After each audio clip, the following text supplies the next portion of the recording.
It starts off, it's in 1969 with Mickey Wright and Dalton Joyner, two soldiers in Vietnam. Hey, Joyner, ain't it about time for a Slim Jim?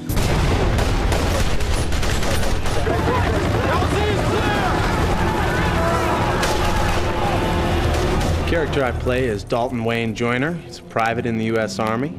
He is overseas in Vietnam and gets a Dear John letter. Oh, shit. Yeah, her letters and packages slowed down. But she had midterms and then finals. Michigan's a big jump from high school in Hammond, Indiana, you know. Which brings him back home to the United States, where he goes AWOL to try and get his girl back. Hey. What the hell are you doing? You can't just get on a plane back to the States in the middle of the damn war because you miss your girlfriend. 1 week from today, 0800, I'll be here. You mind if I take the window seat? What are you doing here? Military fly free. No, right, I'm serious. You gotta get off the plane. Hey, couldn't abandon my buddy. And Mickey Wright follows him back there for the ride.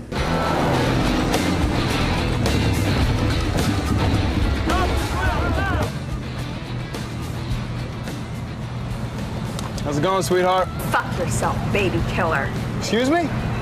We got to thinking, what would happen? These guys are on R&R during the week of the moonshot, and Mike, decided to come back, going AWOL. Guys, if you've come to look for recruits, I think you've come to the wrong place. But what it would be like to, if you had been drafted and you were in this situation, the question, what would you do if you came home in the middle of the war? Dalton. Hey there, Janie.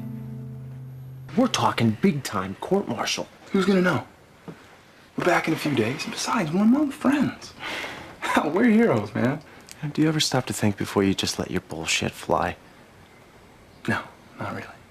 The dynamic between Mickey and Joyner. Joyner is always very worried about things, and Mickey's like, just go with it. I'm damn proud to say I followed that man into battle. I followed him home in protest. Originally, I was told to read for the part of Joyner, and read the script, and straight afterwards I said I want to read for Wright. Hey, you think I got a chance with that Candace? Honestly, no. I was hoping you'd say that. Scene after scene of him just either making it up or exaggerating a story, and it just seemed like a lot of fun to play. I think what I loved most when I first read it was that it wasn't just a drama, and it wasn't a comedy, and it wasn't a war movie. It was kind of this cacophony of genres that all kind of came together and made this beautiful story. Oh, man. A couple of days ago, I didn't think we were going to make it out alive. Hell, if I'd known it was going to end up like this. Here in this place with the loveliest angel I've ever laid eyes on. I played the character of Candace. She's a really interesting and complex character. She's smart, and she's also a journalist, and she's very passionate. Did you say the loveliest angel? Okay. I was just joking. You wouldn't look at these two characters and think that they would be good together, and you ultimately get proved wrong, and they make a really beautiful coupling. I want you to know that I think what you guys did was incredible. Will you tell me how you pulled it off? She's definitely anti the war in Vietnam. So why didn't you join the Peace Corps when you got older? Well, there are more important problems back home. Your parents? Vietnam. Until she starts to understand it through the eyes of Mickey Wright. I'm sorry, but unless you've been there, I don't think you have any idea what the war is about. Hey, take it No, easy. it's okay. Now, Joyner and me, we've been there. 6 long goddamn months. We know the war is bullshit, okay?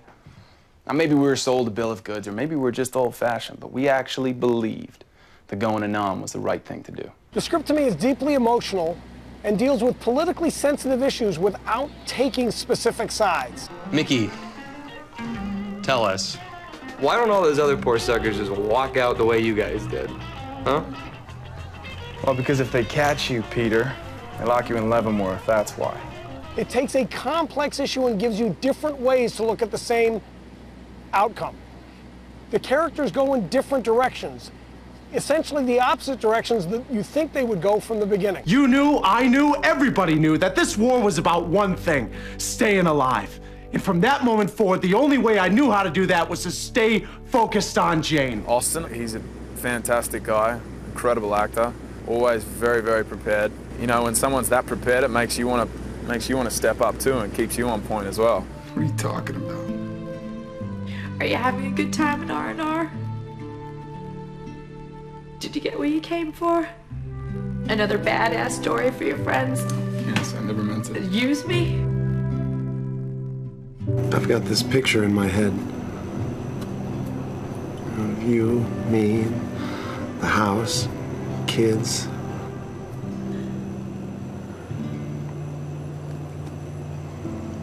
But that's not the picture in your head anymore, is it, Juniper? They're sort of, you know, high school sweethearts, grew up in the same town, very sweet, innocent love. They want you to stay with us. Here? That's crazy. Nobody owns her. Stop it! It's with you. He had his hands all over you. I mean, what the hell is with you, Jane? Stop calling me that. Calling you what? Janie. It's not me anymore. He goes off to war, she goes to college, and sort of her eyes open up to this completely different world that she's never experienced before. Try this. Close your Hanoi gold away. Oh, Joyner's the only guy I know never to toke up. What? Come on, Dalton. Loosen up for once in your life.